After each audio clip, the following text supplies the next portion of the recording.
I had a drug problem. It's been well documented, unfortunately. At that point, no one knew about it. And when I got cast in the part, I stopped doing coke, and I had 87 days of clean time. And we did the first couple takes, and it wasn't working. It just wasn't working. And in the scene, Scagnetti's drinking and snorting coke, if you recall. Yes.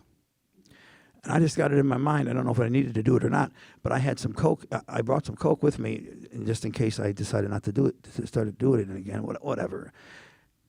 So I switched out the fake stuff and put the real stuff down there. And I did in that take, I did that line of coke, and it for some reason because I knew it was wrong, I guess. Right.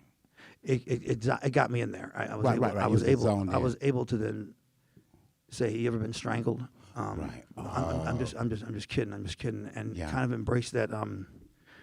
He's going to kill her the whole time. Right. Yeah. He's going to before he ever sees her, he's going to kill somebody. Mm-hmm. He has decided to kill somebody that day, and she unfortunately becomes the person he meets.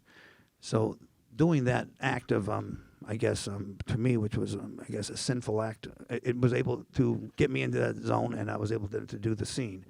And I didn't continue to do it because I didn't want to get too intoxicated. But that's what I had to do to get there.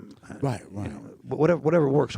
Although I would never suggest that any actor or any person do a substance to get there. But at the time, it's what and it worked. That's what I thought I needed to do, and I didn't. I mean, I understand. I'm just happy that you were able to pull off that. I didn't have to continue to do. I didn't have to continue to do it for the movie, and I didn't. But for that, and then that day, that first day, which was so intense, because it was all the way up through Mickey.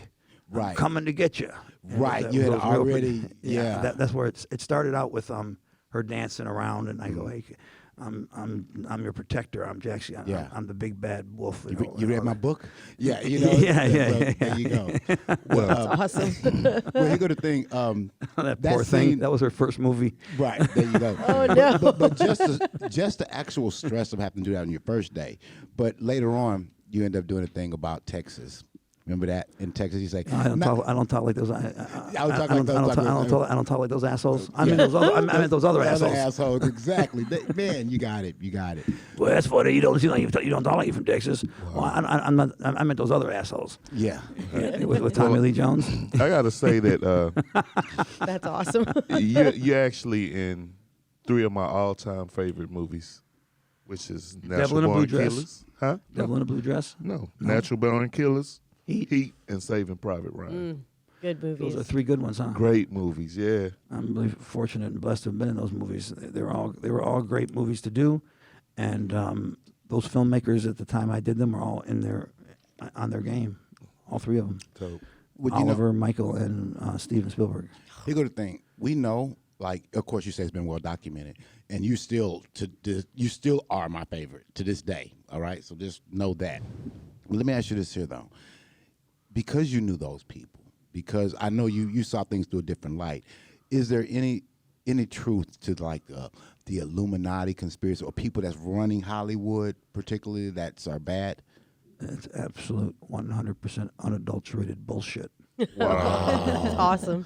Thank you. Thank you. Absolute Did you hear that? 100% unadulterated bullshit. Wow. Right. This is a man that was there, guys. Period. Point blank. I was in the inner sanctum. I mean, if there is one. Inner sanctum. I mean, with the A-list of the A-list. Okay. Oliver Stone, Yeah. Martin Scorsese, Robert De Niro, Al Pacino, and Juliette Lewis, Wow. Woody Harrelson. These are all people I worked with that were all superstars, and there was never any. So why do people think that? Why what is it? I think that people want to. I think that a lot of people want to think that there's a shortcut, or that there's something that people are doing that isn't just simple hard work. Huh. I spent thousands of hours in acting class. I have a master's of fine arts. I have a PhD in theater history. I've studied acting. I continued to study acting even after I was a successful actor. And it's just simple hard work. It's like any other field. it's a little bit different insofar as what you're selling is yourself. Yeah. And you're not selling a computer; you're selling yourself. So I think people want to imbue it with these people that are fortunate enough, or they also think that the life that we're living is so much different than theirs, and it's not. It's just more money. Okay. And for some people, myself and one of them, the more money I made, and I made millions of dollars, the more problems they brought me because of my own flaws. Okay.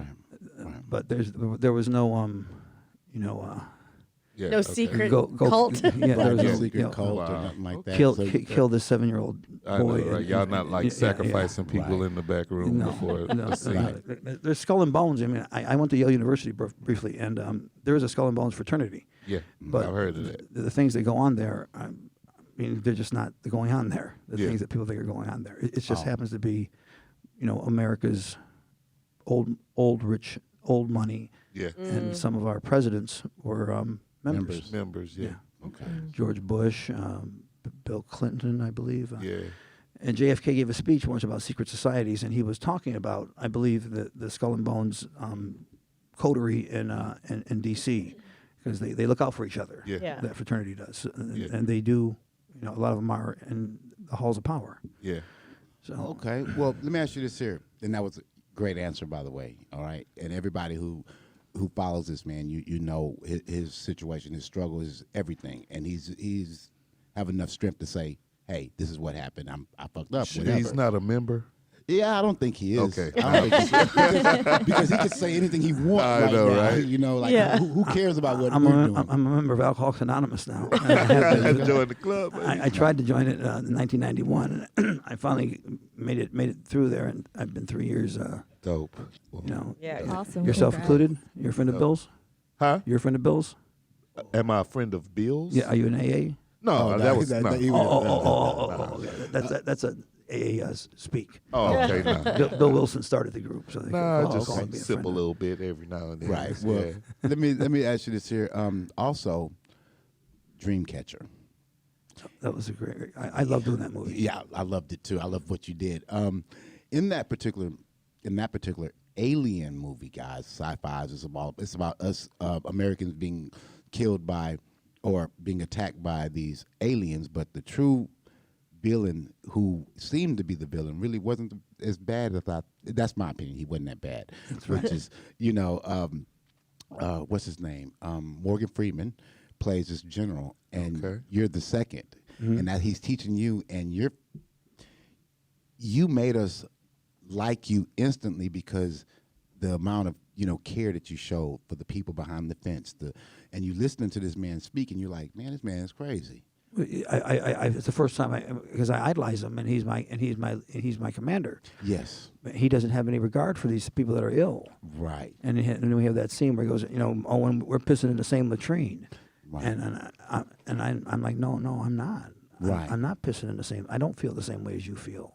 Yeah, and your I decide to kill him. Yeah, yes. See that? Well, he decides to kill me.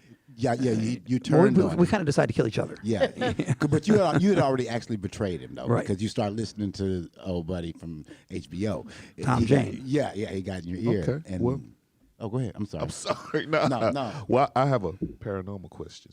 What it was? What was the spookiest actor you ever worked with? If you can answer that. The spookiest actor, Robert Robert De Niro. Downey. Oh. Oh, wow. Oh, Iron Man? Yeah. Wow. I think he's the most talented actor I worked with. Oh, See, wow. Okay. And let me tell you, when you was talking and you was saying your situation, the first person I thought about was Robert Downey Jr. because he was really also a method actor. So he had to get into that character. So whatever that character was into, he had to become that character. Yeah, he was my best friend for a long time, and Okay. we did 2 movies back to back, Heart and Souls and The Natural Born Killers, and I was his good friend. I'm still his good friend, and we both had a similar type of problem, drug abuse. Yeah. I thought I had to do certain things to act that I think it was just a youthful naivete that I don't need, Right. to be free and just do whatever I wanted, and that's not the case. Right. There were certain things that I could have done. I just I rationalized it. I wanted to use drugs. Right. Okay. You know, that was really what that What was it about. boiled down to. Yeah, and it was ruining my life, messing up my life, and my kids were getting older, and I decided I can't do this anymore. And Good for you. Yeah. It wasn't easy. It was really hard, but I finally did it. Well, let me ask you this here. I know Trent's gonna hit you with a paranormal question. I'm a fan. So I know your situation, everything like that. But what about movies now? Like you're in Houston, Texas.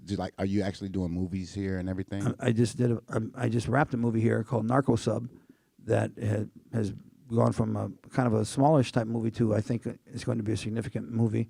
Yeah. We have a distribution in Japan and Asia. It's really it's a terrific movie, and what was the other one? Monstros. Monstros. This movie that was they were already doing, and the director of Narco Sub, on his experience with me, and that wrote me a significant role in what's it called? Monstros. Monstros. Yeah. Monstros. I play Gabriel, and it's a contemporary look at the Book of Revelations. Right. Okay. And I'm working again. Right, and that's great. And then we did another film, Vic's film, The Ghost. Yeah. Yeah. The Ghost, and on Netflix and I are talking about a TV show. So Yes. Awesome. Yep. Here's the thing. I know. Look, I'm a fanboy still, and this is my shot. You hear this all the time, though, right? Trent and I, we do movies. We're not actors. We're not actors. We're not actors. We film them. We actually film them. Oh, really? And I write them. I write them, and he films them. You know. So hopefully one day, if God's willing, I have enough money, I will cast you in a heartbeat. you got something to read? You got a script? We do have a script, actually. We do have a script. But I'll we read don't it. have it on us. Right? Yeah. Well, thank you. That's so. You guys heard you guys heard that, right? Right. So Right. yeah, you know what I'm saying. So Shoot your shot. Hollywood's changed so much. It's Everything's not, streaming. Yeah, it's a different town. It's a right. So What it's going to become, I mean, it remains to be seen what's going to settle, what it's going to fall into. oh, okay. I mean, the studios passe. It looks like they might be. You know. Oh, okay.